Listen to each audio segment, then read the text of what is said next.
Hi everyone, and welcome to another episode of the Global Nomads Podcast. Today we have Enrique Sobalvarro, who helps people navigate challenges settling in a new country, and at the same time, he helps facilitate trade between Canada and South America, or as he likes to say, Latin America. Enrique, welcome. Oh, thank you so much. I feel more than welcome here. Thank you, Samir, for this invitation.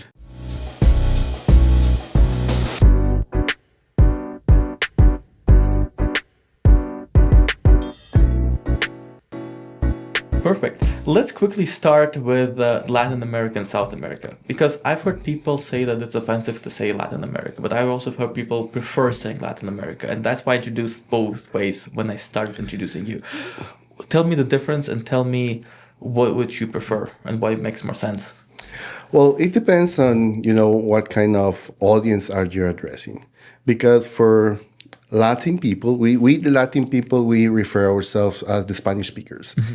So for us, saying just South America, you're taking apart, other countries. I know Mexico is taken as North America, but they're Spanish speakers. Mm-hmm. So when we said about Latinos, it's from Mexico till the Patagonia, the deep south, and, in between Chile and Argentina. So South America can be just a big portion of countries, right? Mm-hmm. The Latin speakers, and also Brazil and the Guianas, because the whole portion of Earth there is South America. Mm-hmm. But it depends how do you want to approach or address the audience. If you want to address the Spanish speakers, it's better to say Latin America. So today we'll be saying Latin America then? Just because I think that would be pretty fair. Yeah. Okay, perfect. So that question clarified now. Good. Let's go to the beginning. Let's talk about your personal immigration journey, because we are talking about immigrants. We're talking about people coming to Canada at the moment.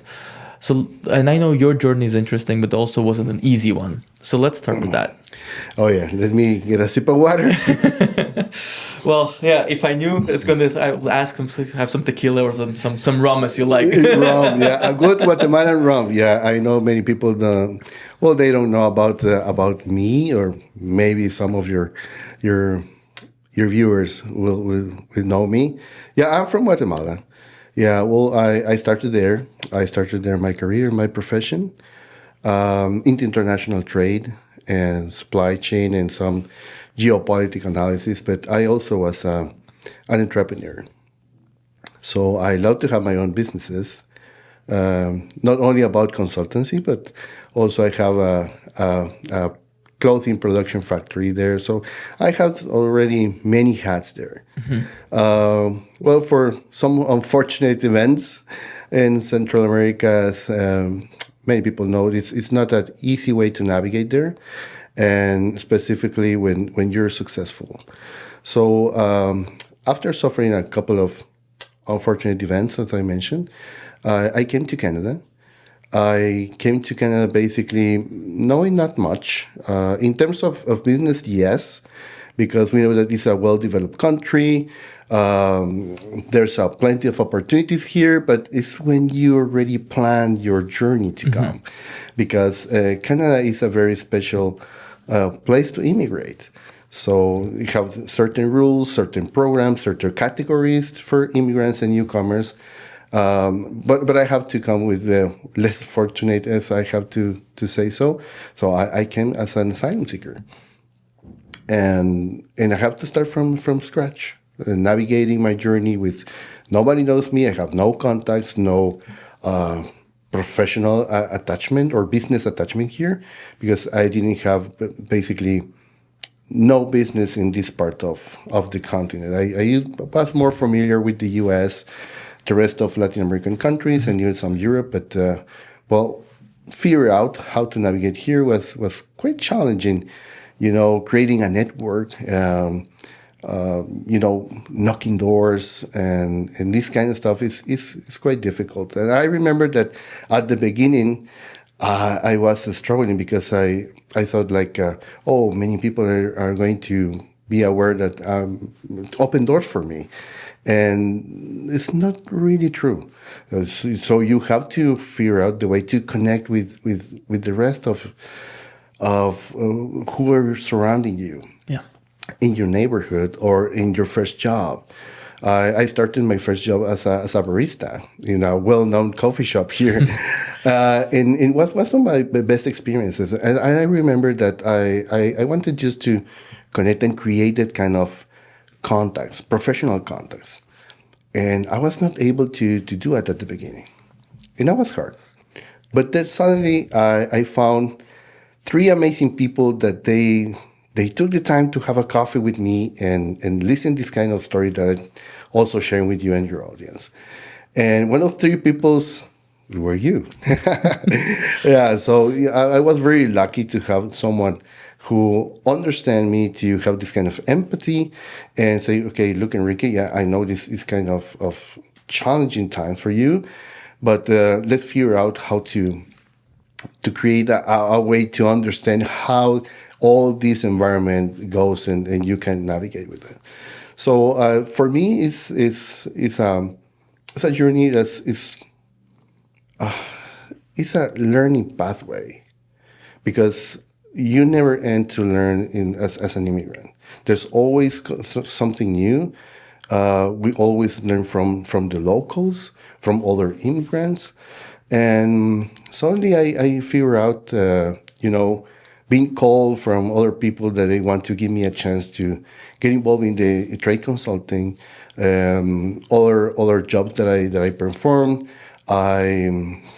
I started to contribute with the non-for-profit sector. I tried to bring my time as well to help other immigrants to understand the environment, that it was challenging for me at the same time. And I started to be a mentor as well. So I mentor new immigrants, from asylum seekers for up to well-educated professionals. So I started to help them, many of these people, and also help them to understand how to get into some immigration processes. That the beautiful of this system in Canada is that some people can do it by themselves, but they don't know how to understand it, right? So should they understand it? How would you advise our audience? Maybe there are asylum seekers right now listening to us. As we know, there have been a lot of people who came in the recent years from different conflicts and whatnot. So how would you help them understand the system? Because the system, like, I immigrated here through the express entry, so I was never an asylum seeker. But I was able to do it online by myself, kind of reading it and going. We never asked an immigration lawyer or anything like that. But for someone who just came here, maybe their language skills is not that strong. Where should they start? What advice would you give them? Well, first of all, try to connect with the amazing non-profit organizations that we have here in Calgary. Well, if they run it in Calgary. But I know there's other people that maybe they're watching us in other provinces. But there's always great organizations. So free organizations most of them, they're there for free. They're doing their services for free. And from my experience, there's a lot of people that they're well-trained and skilled. I know they're not like lawyers or immigration consultants. But the beautiful of the system is that they can be trained enough to teach them how to submit a work permit application, for example. They can do it step by step with them. Or they can apply for income support when they just recently arrived. So this is kind of the help that they can find. The language barrier it's huge. It's a huge barrier for many of them. So that's something that we need to consider. So for this particular category of immigrants, I think this is the biggest barrier that they have. Because when you don't understand what they're talking to you, it's more stressful. It becomes to create another kind of mental health issues as well, because kind of depression. They say, "Oh, why am I here? Nothing is working. I cannot understand. I cannot learn English. It's difficult for me because they're already grown up. It's not like the little children, right? Yeah, They can learn very fast, right? Yeah. Yeah. So yeah, I think that's going to be like the first steps. What I usually do is try to understand their story. So based on that, you can try to figure out the way to give them small portions of information, because the system is quite complex. It's beautiful as when you understand it, but if you don't, it's very complex. So the terms of eligibilities and many other stuff could be really overwhelming. There's nuances, like I have to read the fine print. Oh, yeah, exactly.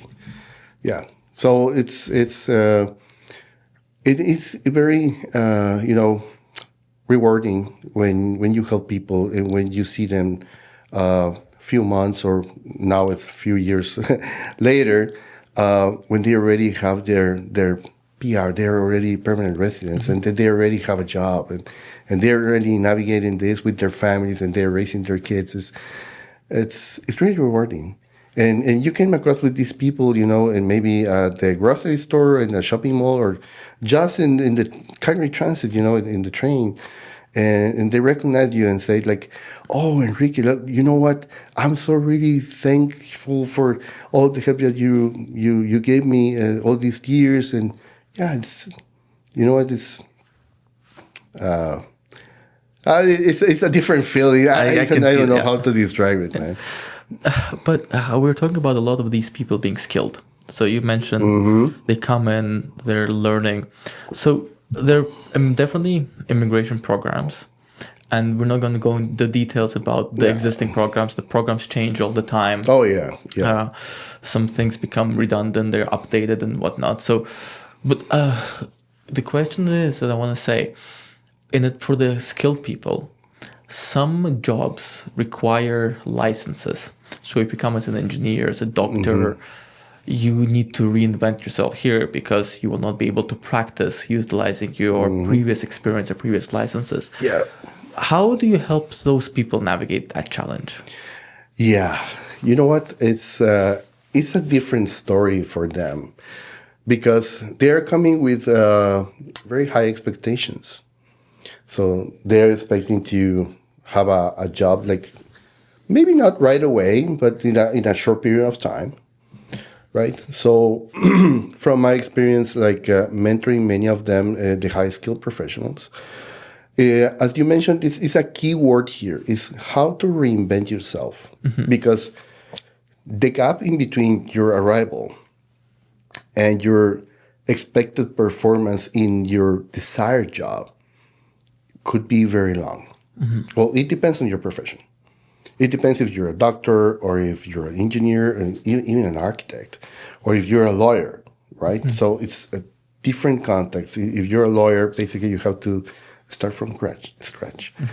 Because it's different law systems, from this part of the world, the English system versus the other Roman traditional system for the presidential law and So in this case, basically, they need to figure out how to understand their skills and how they can use their transfer skills to use it for another kind of roles, and manage in between. They get their certifications. They can get the licenses.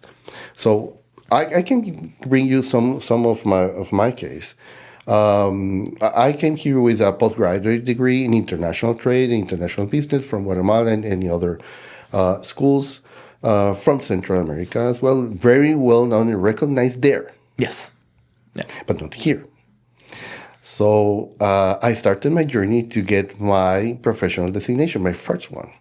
That was the CITP, the Certified International Trade Professional. So I started to understand, first of all, what's going on in the sector with all the professionals that they were already CITPs.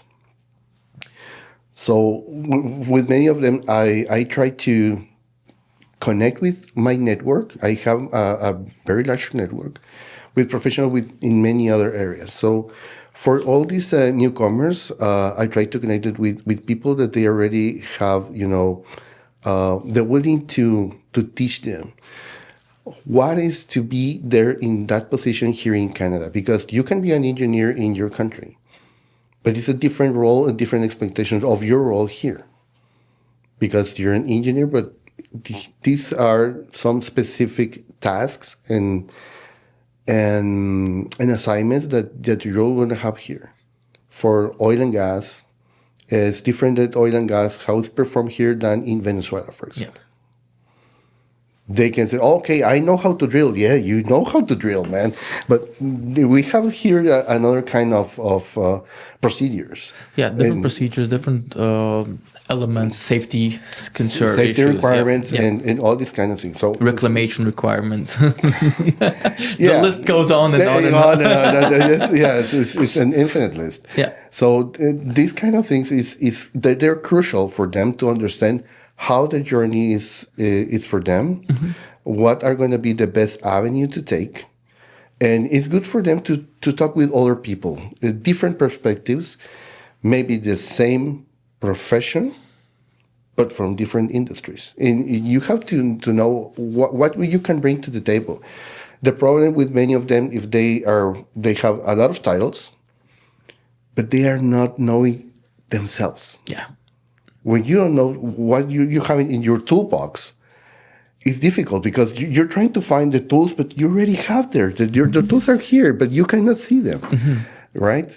So just calm down, identify what you have in your toolbox, and then show it off. Okay, this is in my menu, right? Yeah. Oh, got it. So that's a good start. Dear friends, I would like to take a quick pause right now to say thank you to Sergey from New West Video for helping out with all of our visuals today. And if you want to find out more, there's a link below. And I would also like to say thank you to Angelica for helping with all the social media marketing. And guess what? There's also a link below to find out more. And also, one favor from you. Please like and subscribe and share the video with your friends and family. You talked about certificates. So you talked about CITP. Well, of course, I think the biggest advantage of these certificates is they're globally recognized. Like you mentioned, like I have a degree from a very strong university as well, but the university is not well known in this part of the Atlantic. Yeah. You dealt with so many people. You helped a lot. But are there any stories that you would like to share that really resonated with you, like some interesting success stories? Because one thing I find, and as you mentioned, also, it can be a lonely journey. So I want to, if you have any good stories, I want you to share it with the audience, that they know that maybe it can be hard at the beginning, but it does get easier. Oh yeah, you know what? There's so many stories from so many people. I met once a guy. He used to be a cardiologist back home. He was a Middle Eastern, and I just find out this guy was here. Nobody basically paid attention to him. The guy was serving shawarma, one of the many shawarma places here. We were just talking about, the weather and many things while he was preparing my food. And I asked him, and when did you come to Canada? Just 8 months ago. And okay, how did you find it here? And he has a very good English. And I was like, okay, and what do you do here? You have here family or something? No, I just came alone. And yeah, what happened? And he told me that he was a cardiologist and everything. And the guy was shaving the shawarma meat and everything. And we started to talk, and he said to me, yeah, I came here as an asylum seeker. You know what? I came here as well in the same category. And he was very depressed because he found out that he cannot perform as a cardiologist, right? And I asked him, what is stopping you to find out another way to show what you have? What is you have? And he told me, you know what? I would like to talk to you if you allow me. My break is in 15 minutes. Sure. And I just wait for him. So I sat down. I tried to finish my food because I ordered to go, but again, no, I'm going to stay. I'm going to stay. And I stayed, and the guy told me, like, you know what? I left a lot of family there in my country. And I know that probably by now, maybe they're all dead. I said, wow. And yeah, so, but you don't have any other family and maybe that escaped to another country or something? No, I'm just alone. And I basically have no purpose to get back to my old profession. I have no really purpose. And we started to talk about the purpose of life and many other kind of spiritual things. And at the end, I tried to figure out what he has inside, and he has a lot of joy, potential, and everything. But it was just like, shut it down. And when we got the conclusion that by finding the way to know yourself, you find your purpose. Mm-hmm. And he told me, like, yeah, I never took the time to know about myself. Yeah, you should better do it. And we start to have other, items in the conversation, like we're very deep and personal. And I'm really grateful that he shared that with me.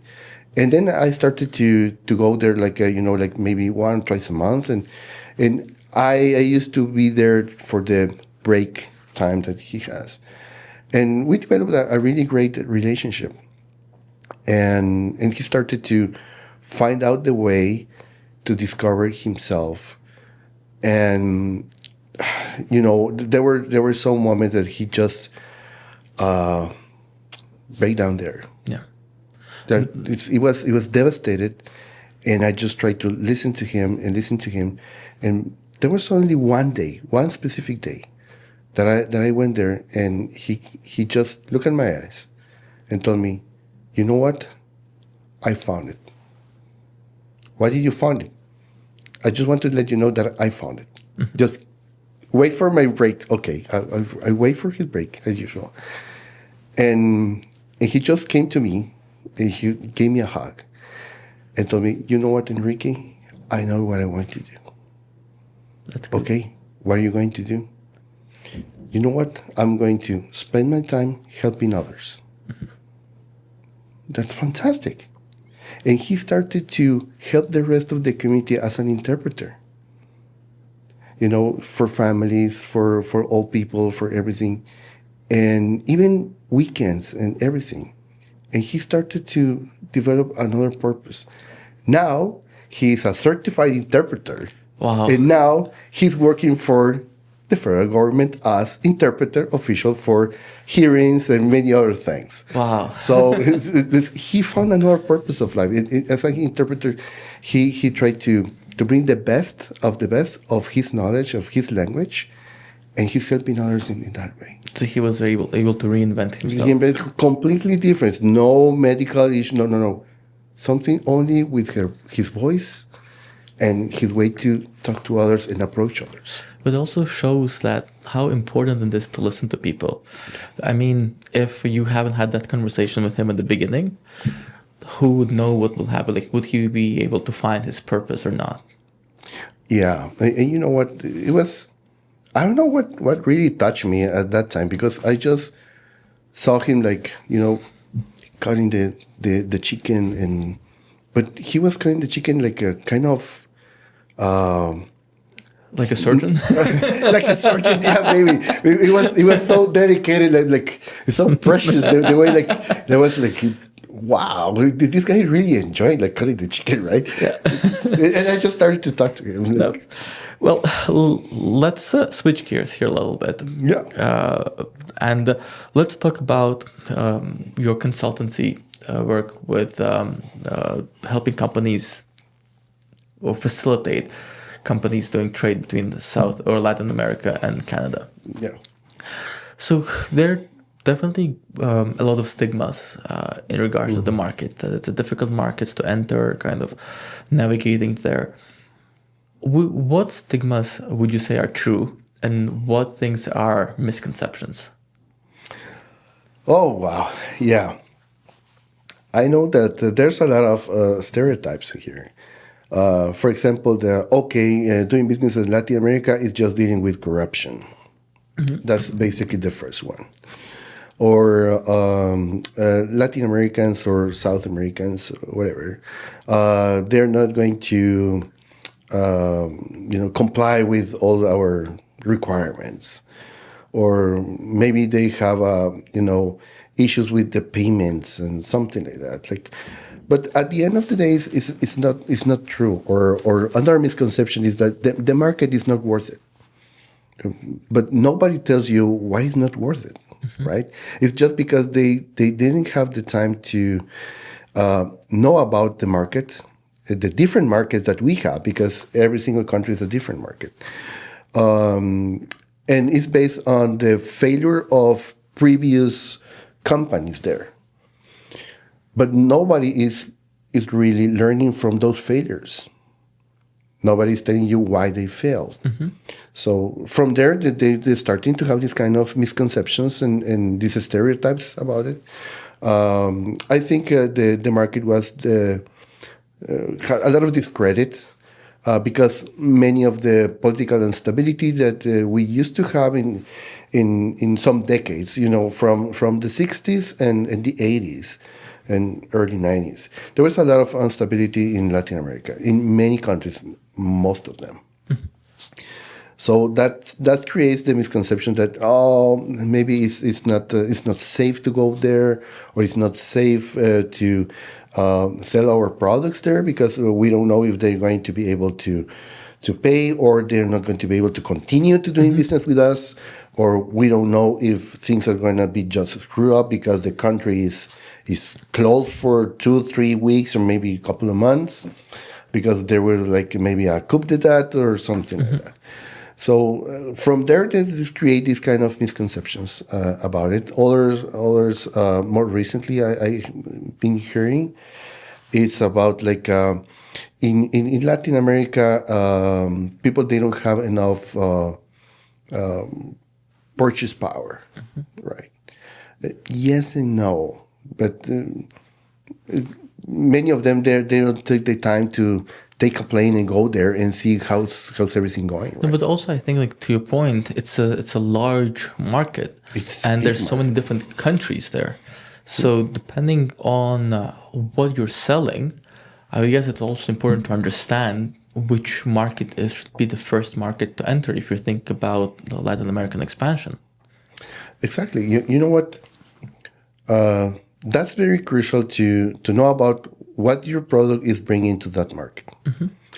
And when you try to understand what's going on in the region, let's start to separate Latin American regions. The first region could be, Mexico. Mexico is considered North America, but it's a great region just as itself. And you want to start there, it's fine. Why? Because we have already good free trade agreements that could be easier to navigate. There's a lot of information. It's a well-known market. But if you will say, what you mentioned, what would be the first one? Well, it depends what the solution I'm trying to bring and what's the need that they have there. Understanding the market is not only about reading graphics and data. It's about knowing what's going on there. And that's pretty important, understanding the information that you have, for example, at EDC. EDC, they're having an extensive database. It's not only about the numbers, but also great articles about, what's going on there, what's the needs, what's the gap, what the industry that they're trending there. And from those industries, you can see, there's an opportunity to navigate there. For example, in the oil and gas industry, there's so not many people that they know that Colombia is producing oil. So, but there's an opportunity for people or companies specifically that they're providing services and other products and to the oil and gas industry in Canada, but there's also an opportunity there. Guyana is another opportunity, and you can go on. Yeah. Even in Central America, they were some explorations in the past, and there were some good points to start. So what industries would you say, like oil and gas is of course, but what industries would you say would hold the most value right now between trade between Canada and Latin America? Well, in terms of Canada exporting to Latin America? Both, because I think there could be opportunities for people who immigrated from Latin America here, that maybe they were thinking about doing some business and bringing something here, or maybe they're thinking about starting a business and selling something from Canada to those countries. So, or maybe it's an existing business they try to expand. So I'm trying to think about what industries would be the easiest to enter as a new immigrant, because one of the immigration journeys is, yes, of course, you try to reestablish your professional work, but a lot of people also just start a new business themselves because sometimes it just makes more sense. Yeah, it's not only for the immigrants, but for many other companies. Let's put in context what's going on here. In the relationship that Canada is having with not only with the U.S. but with Europe and many others. For decades, we have been depending on so many agriculture and food items from our neighbor in the south, the U.S. But this is a good time to explore the ways like how Latin America can supply many things to Canada, and I think there's a huge opportunity there. So when we want to turn around the new markets and we want to expand this kind of vision, I'm going to put an example about my country, my home country, Guatemala. Guatemala is a huge producer of many of these agricultural products, fruits and vegetables and everything. And the U.S. basically they're consuming 90% of our production. And the 10% that remain is good enough to supply the local market and the Central American market. So you can imagine the volume that we can produce in that small portion of land. It's huge. And there's a huge opportunity for these countries, just like Guatemala, just like El Salvador, many others, to look to Canada and see that there's a potential market there. So similar to how Canada is looking at opportunities to diversify trade, you're saying that there's opportunities for the Latin American countries to diversify their trade by entering the Canadian market. Exactly. Just to see, we are here like 40 million people, right? So the population of all Central America is 40 million people. Colombia is very similar, like almost 50, and we can go on. So there's a potential of production there to supply here. So many needs that we will need during the winter, during all year long. But it's good for the Canadian companies to open their eyes and see all these new industries coming. New industries for us because we used to see these opportunities in other markets. But you can have a good price and reliable partners and reliable products, right? Many countries like Colombia, for example, Colombia is not only coffee, man. There's a lot of products that you can bring from there, and a good price and a good quality, and very serious and professional suppliers there, factories and people that, by my experience, I know them, and I can tell you that I was really impressed at the work they do and the potential that they have. Also Canadians, they have a lot of potential going there. The energy sector, just take aside the oil, but other ways to invest there. They're going to be like a good way to enter to other markets. What would you say are the biggest challenges that you have seen or mistakes companies make when entering some of the Latin American countries? What would you suggest? What kind of things to avoid when expanding there? Making assumptions. Assumptions, I think, It's the beginning of the failure because when you have the wrong assumptions, of course you're going to fail because you're so stuck in what you have in your mind is true that by the time you realize that it was not true, it was very costly.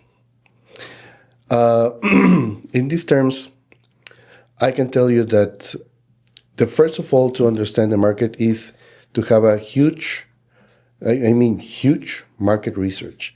And the market research is not only about only data, just like the numbers. Yeah, the numbers are going to tell you a lot of things. What kind of, let's say if you were to put it in bullet points, what kind of market, what would you research? Yeah. One of the great bullet points here will be how to benchmark. You need to benchmark your product. Why? Let's pretend we're gonna have an example of some cookies, right? Cookies like Oreo.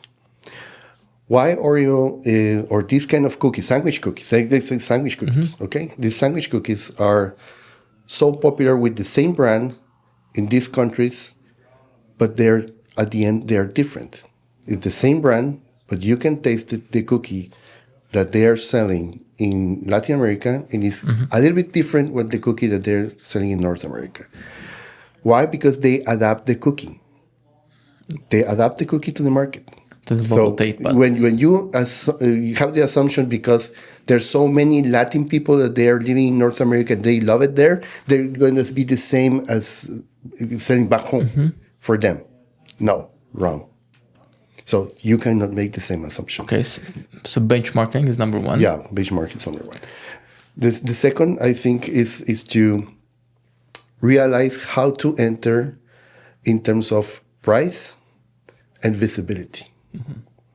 So price is a good way, but not because your product going to be cheap enough or a little bit lower than the average of prices is guaranteed that you're going to sell. So your visibility. How are you going to gain your visibility? You need to choose the right distribution channel. You need to choose the right partner. Let's get back to the cookie. Okay, so I'm going to sell directly to the supermarkets there, or I will prefer to have a really good partner that is already a well-known distributor there. They have presence there. They know how to make this kind of marketing, the merchandising approach to getting there, getting to the shelves, and guarantee you that your space is going to be visible for the customer. So the visibility. Yeah. And the visibility start with the right partner, right? It's not only about how huge is your marketing campaign. It's to have the right partner to develop that marketing. And partner is actually a very good point here because given the cultural differences, how do you choose a right partner? Because you could see someone, they're smiling, but they might be a very bad partner. But at the same time, someone who is maybe not as open could be the best partner ever. So what cultural traits to look out for when trying to get a new partner in South America? You know what? In not only there, but any other country is to have someone who is already dealing with them in many aspects. That's the main reason I really appreciate the work of the trade commissioners and the ADC delegates there, because they already are there navigating there. They know, okay, these companies already have good reputation. This no. Other thing is if you want to go a little bit deeper in what's going on there, you need to try to connect with the Chamber of Commerce. They have really good people, and some countries like Guatemala or Mexico, they have Canadian chambers of commerce. So there's already people that know the Canadian part and the local side. So they can tell you okay, we already know who is who in the market, right? Yeah. Who is who in the market and why, right? With no bias, right? Yeah. So that's going to be a good point, because you need to know the good, the bad, and the ugly. before you're going to get into a partnership yes, with someone. So that way you are entering the market eyes wide open, basically. Exactly. Okay. Exactly. This is great. I mean, Enrique, I cannot believe, but we are coming to our hour. So I will going to ask you to kind of end this with some kind of wisdom or motivation. So the motivation, the story you mentioned was excellent. But let's say wisdom. What kind of wisdom would you want to remind people of, especially people as asylum seekers, immigrants that are still looking out and not having a status here? What kind of wisdom would you give them, or again, motivation? Well, everything is temporary. This is not going to take forever. You need to work on yourselves. But first of all, knowing about yourself. That's I cannot stop to saying this all this hour. Because without knowing yourself, you cannot understand your environment. Why? Because everything that you have in your mind could be a projection outside. If you believe that you're not going to be capable to do something, you're not going to be capable. And nobody is going to believe in you. But once you know yourself, once you believe in yourself, everyone else can know this. Yeah. Maybe they're not going to tell you, like, okay, I believe in you. But you will see the way that doors are opening. You will see that connections are coming. You develop different relationships. You develop a different sense of yourself when you enter a place, when you can be comfortable that who you are. And then you can start your journey. Otherwise, you're going to be just like, going here and there like a ping pong ball and nothing is happening. And at the end of the day, you're going back to the starting point. When you arrive here, like the very first day, when you feel lost. So based on that, you can be stronger, you can be wiser, and you can be, empathetic with others as well. Because from there, from your personal journey, you can understand others. You can see, oh, I was there before. And you can relate yourself to them. Yeah. And you can start to feel that kind of level of compassion, but it's not a compassion, oh, poor this guy. No. It's a compassion to, okay, I was there, but I can help these people to not be there for so long. Yeah. And then you're going to learn even more about yourself by helping others. And it's a never-end journey. But remember, this is not forever. It's only stages, and each stage will take you to another in a better way than the previous one. Just have to work through it. Yeah. Oh, perfect. Thank you for the motivation. Thank you for taking the time to chat with us today. Really appreciate your stories. So yeah, it was great. Well, thank you. Thank you so much. Perfect. Such a pleasure, man.